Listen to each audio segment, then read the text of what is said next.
ಕಲಾಪಗಳನ್ನು ನಿಭಾಯಿಸುತ್ತಿರುವ ರೀತಿಯ ಬಗ್ಗೆ ವಿರೋಧ ಪಕ್ಷಗಳ ಅಸಮಾಧಾನ.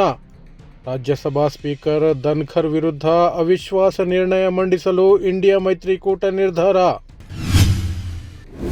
ಆರ್ಬಿಐ ಗವರ್ನರ್ ಶಕ್ತಿಕಾಂತ್ ದಾಸ್ ಅಧಿಕಾರಾವಧಿ ನಾಳೆ ಮುಕ್ತಾಯ. ನೂತನ ಗವರ್ನರ್ ಆಗಿ ಸಂಜಯ್ ಮಲ್ಹೋತ್ರಾ ನೇಮಕ. ರೇಣುಕಾಸ್ವಾಮಿ ಹತ್ಯೆ ಪ್ರಕರಣ ನಟ ದರ್ಶನ್ ಜಾಮೀನು ಅರ್ಜಿ ತೀರ್ಪು ಕಾಯ್ದಿರಿಸಿದ ಹೈಕೋರ್ಟ್. ಬೆಳಗಾವಿಯನ್ನು ಕೇಂದ್ರಾಡಳಿತ ಪ್ರದೇಶವೆಂದು ಘೋಷಿಸಿ ಶಿವಸೇನೆ ಉದ್ಧವ್ ಠಾಕ್ರೆ ಬಣದ ಆದಿತ್ಯ ಠಾಕ್ರೆಯಿಂದ ಕೇಂದ್ರ ಸರ್ಕಾರಕ್ಕೆ ಆಗ್ರಹ. ಸಾಹಿತ್ಯ ಸಮ್ಮೇಳನದಲ್ಲಿ ಬೇಳೆಯ ಜೊತೆ ಮೂಳೆಯೂ ಇರಲಿ, ಪ್ರಗತಿಪರ ಸಂಘಟನೆಗಳ ಆಗ್ರಹ.